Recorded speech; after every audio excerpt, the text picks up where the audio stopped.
Shalom. Allah kita adalah sumber pengharapan bagi setiap kita yang percaya kepadanya.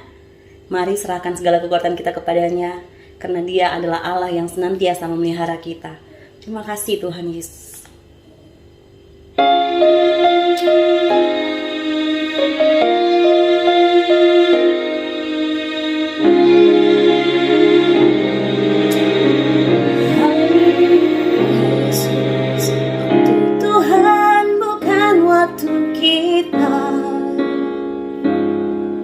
Jangan sesali keadaannya. Untuk semua ada waktu Tuhan. Tetap setia mengandalkannya. Segala yang terjadi di hidupku,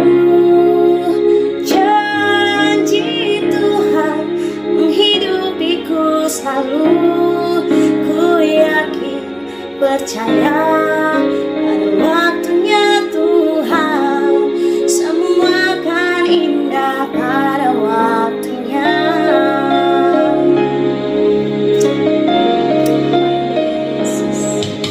Waktu Tuhan bukan waktu kita. Jangan sesali keadaannya. Untuk semua ada waktu Tuhan. Tetap setia mengandalkannya.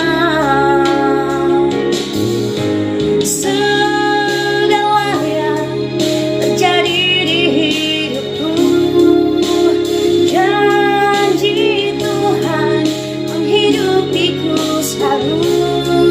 Ku yakin, percaya pada waktunya Tuhan, semua akan indah pada waktunya. Segala yang terjadi di hidupku, janji Tuhan menghidupiku selalu. Ku yakin, percaya pada waktunya Tuhan, semua akan indah pada waktunya. Ku yakin, percaya pada waktunya Tuhan, semua akan indah pada waktunya. Terima kasih, Tuhan Yesus memberkati. Selamat hari Minggu. Halo Bapak Ibu Saudaraku yang terkasih di dalam nama Tuhan Yesus. Salam sejahtera untuk kita sekalian pada pagi hari ini. Kita bersyukur kepada Tuhan, kita boleh bertemu ibadah secara online, walaupun dalam situasi pandemi, situasi yang sangat terbatas ini, tetapi hubungan kita dengan Tuhan tidak pernah terbatas. Inilah waktu yang terbaik bagi kita. Sebelumnya kita belajar akan kebenaran firman Tuhan, kita berdoa terlebih dahulu.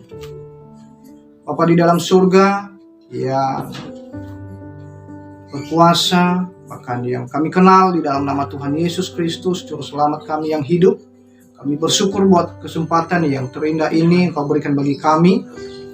Kami belajar kebenaran firman-Mu Tuhan. Sebelumnya kami mohon pimpinan daripada kuasa-Mu Tuhan. Kau berkati semua jemaat-jemaat Tuhan yang mengikuti ibadah ini. Semua kami para pelayan Tuhan, bahkan terlebih hamba-Mu yang menyampaikan isi hati Tuhan hari ini. Engkau urapi bibir mulut hamba-Mu Tuhan. Senantiasa apa yang keluar dari bibir mulut hamba-Mu benar-benar berasal daripada kuasa Roh Kudus-Mu Tuhan. Bahkan semua kuasa-kuasa gelap, iblis yang mengganggu konsentrasi kami, pikiran kami, hati kami usir, kami tolak di dalam nama Yesus Tuhan, keluar dari tempat ini. Hanya kami bisa fokus, hanya tertuju kepadamu Tuhan, bukan pada firman Tuhan. Dalam nama Yesus Tuhan, kuatkan kami. Di dalam nama Yesus, kami sudah siap mendengarkan firman Tuhan. Yang percaya kepada Tuhan katakan, amin. Baik, Bapak Ibu Saudara yang terkasih dalam Tuhan, langsung kita buka firman Tuhan pada kita hari ini yang sebagai bahan renungan kita, yang kita renungkan di dalam kehidupan kita. Kita buka di dalam Roma pasal 8 ayat 26 sampai ayat 27. Firman Tuhan berkata, demikian juga Roh membantu kita dalam kelemahan kita, sebab kita tidak tahu bagaimana sebenarnya harus berdoa, tetapi Roh sendiri berdoa untuk kita kepada Allah dengan keluhan-keluhan yang tidak terucapkan. Ayat 27 berkata, dan Allah yang menyelidiki hati nurani mengetahui maksud Roh itu, yaitu bahwa ia sesuai dengan kehendak Allah berdoa untuk orang-orang kudus. Saudaraku yang dikasihi oleh Tuhan, sudah jelas bahwa kitab Roma ini ditulis oleh Rasul Paulus sendiri kepada orang-orang pada saat itu, pada jemaat-jemaat Tuhan, bahkan sampai kepada kita orang-orang yang percaya hari ini. Tema bulanan kita, ya, yang kita bahas bulan ini, yaitu hidup dalam kekuatan Roh Kudus. Hidup dalam kekuatan Roh Kudus. Kemarin habis kita ibadah kenaikan ya saudaraku ya, ibadah kenaikan Yesus Kristus ke surga. Dan saat ini kita diingatkan kembali bagaimana Roh Kudus bekerja di dalam kehidupan orang percaya. Roh Kudus campur tangan dalam setiap kelemahan orang percaya, saudaraku ya. Ya, saudaraku yang dikasihi oleh Tuhan, diperkirakan ada sekitar 4.200 agama di dunia ini. Salah satunya elemen yang menonjol dalam sebuah agama adalah doa. Kenapa saya katakan doa? Karena doa adalah nafas kehidupan orang percaya. Ya, bisa kita utarakan komunikasi kita langsung dengan Tuhan. Lewat doa itu adalah kita bisa mendapatkan kekuatan. Roh Kudus memberkati kita semua dan menguatkan kita, Bapak Ibu. Demikian pula kekristenan memandang doa sebagai sebuah aktivitas rohani yang penting. Ini sangat penting, saudara. Doa itu sangat penting di dalam kehidupan saya dan saudara, semua jemaat-jemaat. Tanpa doa kita tidak bisa berbuat apa-apa. Bahkan ada kutipan yang berbunyi begini, saudaraku. Saya sebut tadi, doa adalah nafas kehidupan orang percaya kepada Tuhan. Hal ini didukung juga oleh Alkitab, saudaraku. Misalnya, Rasul Paulus berkata di dalam Kolose pasal 4 ayat 2, dia katakan apa, saudaraku? Bertekunlah di dalam doa. Ya, benar ya? Di dalam Kolose dia berkata bahwa bertekunlah di dalam doa. Kenapa kita bertekun di dalam doa? Karena itu adalah ya, hubungan kita dengan Tuhan harus setiap hari dan setiap saat. Tidak ada batas buat kita orang percaya kepada Tuhan untuk tetap berdoa, sujud di hadapan Tuhan. Jadi doa itu merupakan undangan dari Tuhan sendiri. Dan kita diminta untuk melakukannya dengan setia. Kebanyakan orang saat ini rajin ke gereja, rajin ke dalam persekutuan. Bahkan menyebut dirinya bahwa saya Kristen. Tetapi kebanyakan orang tidak tahu berdoa. Kita tidak tahu apakah dia malu atau dia berkata bahwa saya masih belum bisa. Padahal sudah dijelaskan bahwa di dalam kitab Roma ini Rasul Paulus menjelaskan kepada jemaat Tuhan pada saat itu, kepada orang percaya, bahwa Roh Kudus membantu kita, menolong kita. Karena tugas Roh Kudus adalah menolong, menghibur, bahkan mengajar kita segala sesuatu yang harus kita lakukan dan kerjakan. Hal yang Roh Kudus lakukan di dalam kehidupan kita sebagai orang percaya. Pertama, Roh Kudus menolong kita untuk berdoa. Ya, berdoa kepada Tuhan. Harus jangan jemu-jemu buat baik, bahkan untuk berdoa, untuk menghadap Tuhan. Dalam arti harus setiap waktu kita memberikan waktu kita untuk Tuhan, sehingga Roh Kudus itu menolong kita. Terkadang ketika hidup sedang berat, dan kita tidak tahu apa yang harus kita doakan, saudara. Kalau kita dalam segala macam tekanan hidup ini, kadang-kadang kita berkata, saya mau buat apa ini? Saya mau buat ini, saya mau bekerja, tapi hidup saya ini lemah, imun saya lemah. Ketika imun kita lemah, saya mau katakan imanmu juga adalah lemah, ikut lemah. Tetapi haruslah kita berdoa, karena itu adalah kehidupan kita, saudaraku. Ya, hidup di dalam kekuatan Roh Kudus itu harus kita butuh yang namanya Tuhan dalam kehidupan kita. Demikian juga Roh membantu kita dalam kelemahan kita, yang dikatakan di dalam ayat Roma ayat 8 ayat 26 itu. Demikian juga Roh membantu kita dalam kelemahan kita, ya, dalam kelemahan kita, sebab kita tidak tahu bagaimana sebenarnya harus berdoa. Itu ya kelemahan kita, saudara.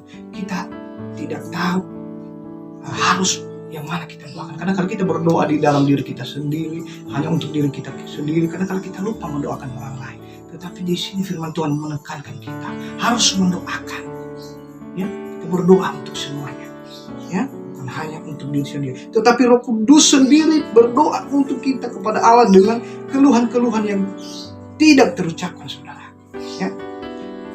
Dan Allah yang menyelidiki hati nurani mengetahui maksud Roh Kudus itu, yaitu bahwa ia sesuai dengan kehendak Allah berdoa untuk orang-orang kudus. Orang kudus itu siapa? Satu adalah gereja, itu orang-orang yang percaya.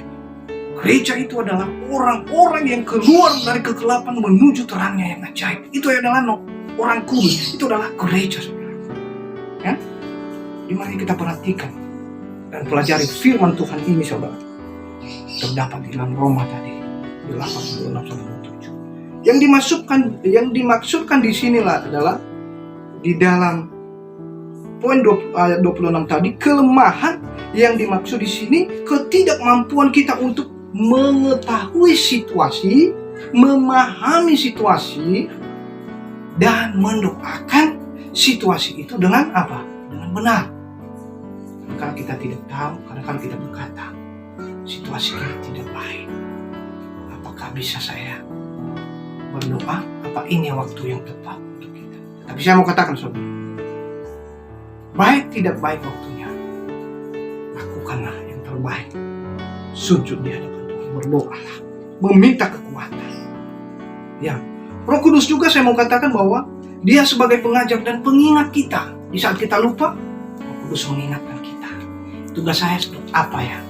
Roh Kudus ingatkan kita semua, karena kita adalah orang-orang yang percaya kepada Tuhan. Amin. Ya, Roh Kuduslah yang mengajarkan kita tentang jalannya. Dia berkata, ini jalanku, ini jalanmu.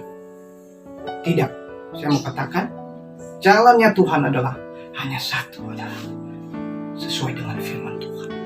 Dia berkata, akulah jalan dan kebenaran dan hidup.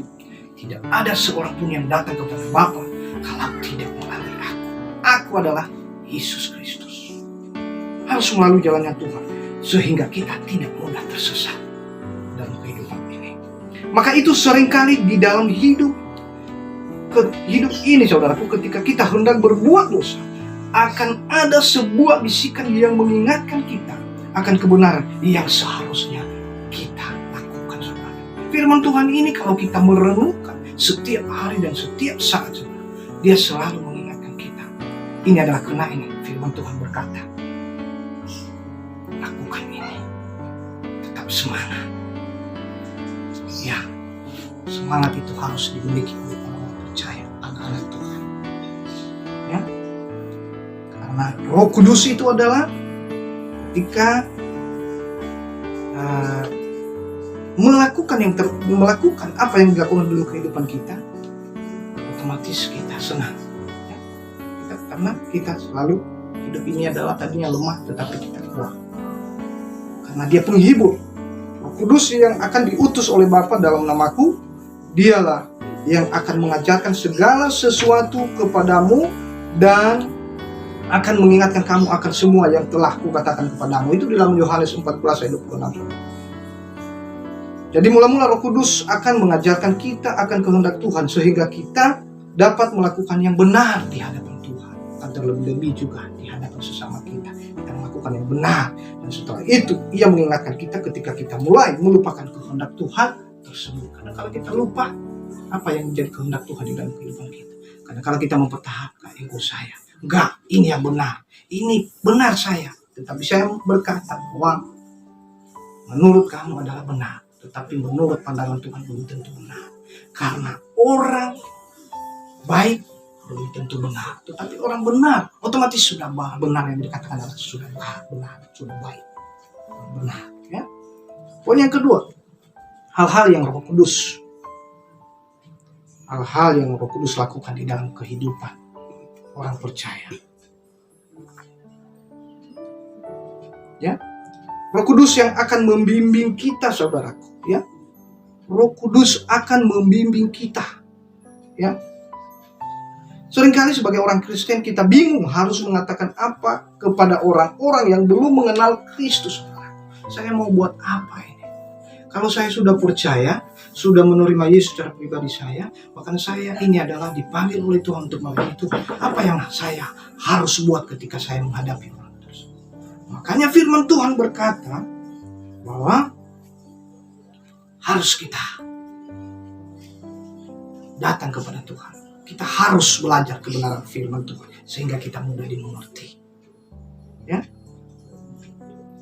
orang-orang Kristen jangan hanya sekedar KTP, tapi marilah kita benar-benar merenungkan firman Tuhan ini dan benar-benar melakukannya untuk mencari jiwa-jiwa yang ada.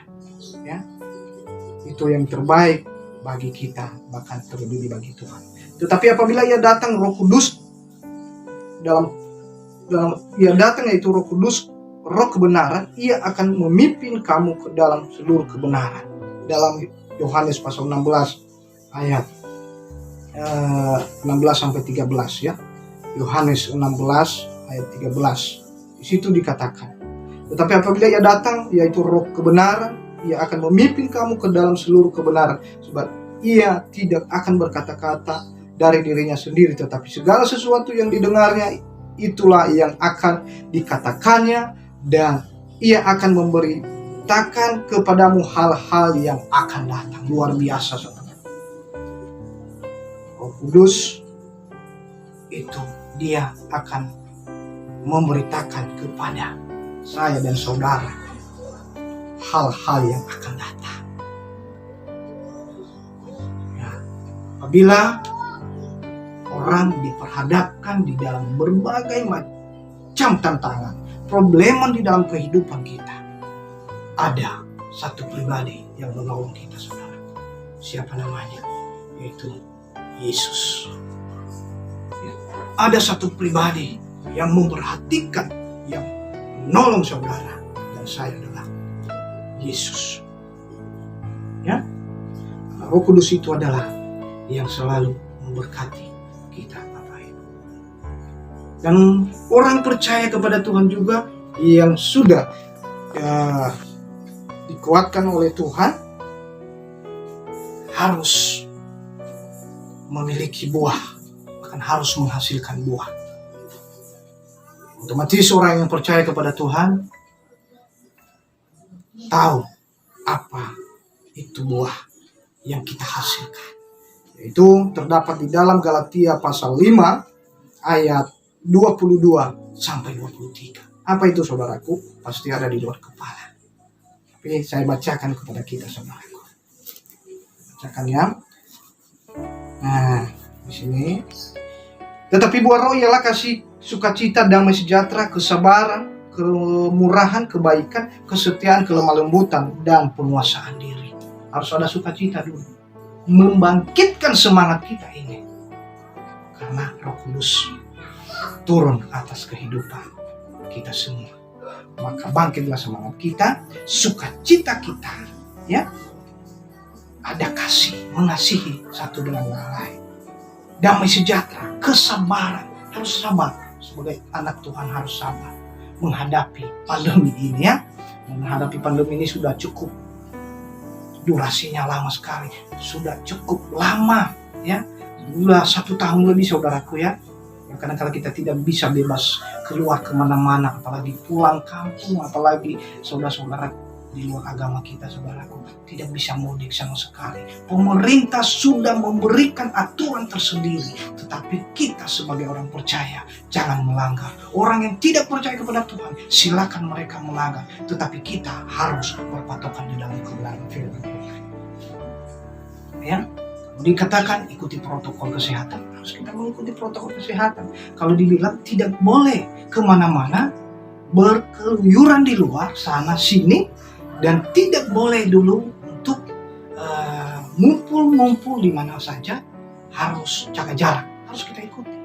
Ya, ketika kita mengikuti sudah aturan pemerintah, sama artinya kita sudah mengikuti aturan dari pencipta kita, Yesus Kristus, saudaraku. Ya, harus kita menguasai diri kita. Di dalam Yohanes 15 ayat 5 juga, dia katakan orang yang menghasilkan buah hanya orang-orang yang tinggal di dalam Tuhan. Dia katakan, barang siapa tinggal di dalam aku, ia berbuah banyak, sebab di luar aku kamu tidak bisa berbuat apa-apa. Di luar Tuhan kita tidak bisa berbuat apa-apa.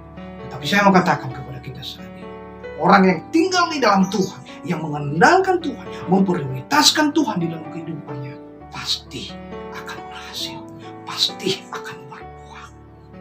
Jadi teladan di mana engkau berada. Poin yang ketiga yang harus dilakukan oleh Roh Kudus di dalam setiap kehidupan orang percaya, supaya genaplah firman Tuhan itu di dalam kehidupan kita, supaya kita dikuatkan, diteguhkan dalam iman. Poin yang ketiga apa, saudaraku? Tugas kita sebagai anak-anaknya, sebagai murid Kristus, yaitu dalam Kisah Para Rasul pasal 1 ayat 8. Sering disinggung itu, saudaraku, ya. Dari khotbah pertama, khotbah kedua, apalagi di dalam kenaikan Yesus Kristus, pasti disinggung itu, saudara.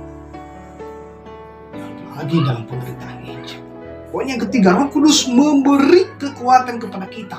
Ya, kekuatan yang baru harus kita miliki, saudara. Dia katakan dalam ayat 8 itu, Kisah Para Rasul pasal 1:8, tetapi kamu akan menerima kuasa kalau Roh Kudus turun atas kamu, dan kamu akan menjadi saksiku. Garis bawah itu, kamu akan menjadi saksiku. Kita harus menjadi saksi Kristus.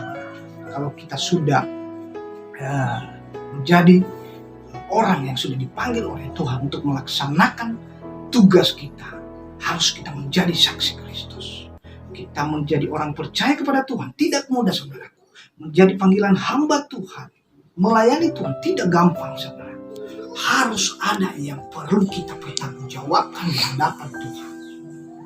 Harus ada komitmen kita di hadapan Tuhan yang harus kita perbuat. Bukan hanya sekedar melayani, menjadi worship leader, singer, bahkan terlebih pengkhotbah. Tidak sekedar itu. Harus ada yang harus kita buat menjadi saksi Kristus. Apa itu, saudara? Memberitakan Injil kepada orang-orang yang percaya kepada Tuhan. Ya, menjadi saksi di Yerusalem dan di seluruh Yudea dan Samaria dan sampai ke ujung bumi. Saudaraku yang dikasihi oleh Tuhan, Tuhan memberkati saya dan saudara ketika kita melaksanakan tugas itu sebagai anak Tuhan. Diberkatilah kita mulai sekarang, bukan sampai esok, tetapi sampai ke ujung bumi, ya, sampai selama-lamanya, tidak terbatas, saudara. Tuhan itu luar biasa, saudara. Makanya dia layak dipuji, layak disembah, layak dimuliakan. Ya, di dalam Matius pasal 28 ayat 19-20, makanya dikatakan di situ perintah Yesus kepada murid-muridnya, kepada kita semua, pergilah. Buat apa? Harus punya tindakan yang kita gunakan. Tindakan harus punya iman terlebih dahulu, berdoa terlebih dahulu, berpuasa terlebih dahulu, baru pergi melangkah dengan iman. Pergi untuk apa? Pergilah.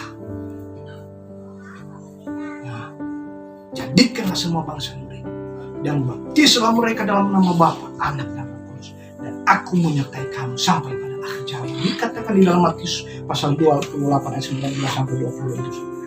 Jadi jangan kita segan-segan melangkah. Jangan kita segan-segan pergi. Jangan kita segan-segan melayani. Dimanapun kita dipercayakan dalam pelayanan, itu adalah bukan manusia yang mengutus kita, Tuhan yang mengutus kita. Kalau Tuhan berkata, kau melayani, kita siap melayani. Jangan kadang-kala orang dunia berkata, Tuhan ini aku, utuslah dia. Tapi anak Tuhan yang sudah percaya kepada Tuhan, ini aku Tuhan, utuslah aku. Itu yang luar biasa saudara. Jadi kalau sudah Tuhan mengutus kita, bahkan marilah kita melakukan tugas kita sehingga hidup kita itu dipenuhi dengan Roh Kudus, sehingga hidup kita itu adalah kuat, ya. Semangat, biarlah rohmu menyala-nyala, layanilah Tuhan. Biarlah rohmu menyala-nyala, layanilah Tuhan seumur hidup. Karena hidup ini adalah kesempatan saudara. Jangan kita sia-siakan selagi ada waktu. Tidak pandang bulu, baik itu muda maupun tua, harus lakukan yang terbaik selagi ada kesempatan itu. Biarlah firman Tuhan yang kita dengarkan pada hari ini sebagai renungan kita ingat setiap hari hidup dalam kekuatan Roh Kudus, di mana Roh Kudus lakukan dalam kehidupan Bapak, Ibu, dan saya dan kita sekalian, yaitu yang pertama tadi. Masih ingat gak? Apa poinnya saudara? Pertama, Roh Kudus menolong kita untuk berdoa. Jangan malas berdoa saudara ya. Dan saya juga, ya, jangan malas berdoa. Ya. Poin kedua, Roh Kudus yang akan membimbing kepada kebenaran. Ya, Tuhan membimbing kita ke dalam kebenaran firman Tuhan. Karena Dia adalah gembala kita yang baik. Yang ketiga, Roh Kudus memberikan kekuatan kepada kita. Ya, kalau engkau kuat, andalkan Tuhan 100%. Jangan hanya setengah, jangan hanya 80%. 100% andalkan Tuhan. Maka hidup saya dan saudara diperbaharui, yang lemah tadi menjadi kuat oleh Roh Kudus, oleh anugerah Tuhan. Pujilah nama Tuhan. Firman Tuhan yang kita dengarkan, semoga kita mengaplikasikannya di dalam kehidupan kita dan menjadi rema bagi kita semua dalam kehidupan kita sehari-hari. Tuhan Yesus memberkati kita semua. Mari kita tundukkan kepala kita berdoa. Bapa di dalam surga, firman-Mu yang sudah kami dengarkan, bahkan yang sudah kami renungkan, yang sudah kami pelajari, di mana Rasul Paulus mengajarkan kepada orang-orang jemaat di Roma pada saat itu untuk tetap hidup kuat di dalam Roh Kudus, yaitu untuk mengajarkan tetap berdoa, mengandalkan Tuhan. Dan biarlah firman-Mu itu Tuhan, kami bisa memeteraikan di dalam kehidupan kami dan mengaplikasikannya di dalam kehidupan kami, semua kami jemaat Tuhan, pelayan Tuhan, sehingga hidup kami sudah diperbaharui oleh Kristus. Dan hari-hari kami sedemikian rupa diberkati oleh Tuhan. Setiap pekerjaan jemaat Tuhan, keluarga jemaat Tuhan, pelayan jemaat Tuhan, diberkati semua oleh Tuhan. Di dalam nama Yesus Tuhan, firman Tuhan ini semoga ya dan amin dalam kehidupan kami. Pujilah nama Tuhan di dalam nama Bapa, Putra, Roh Kudus. Di dalam nama Tuhan Yesus Kristus, kami sudah menerima firman Tuhan, bahkan menerima berkat Tuhan yang spesial hari ini yang kami dengar, yang hamba sampaikan. Haleluya, haleluya. Amin. Tuhan Yesus memberkati kita semua. Salam.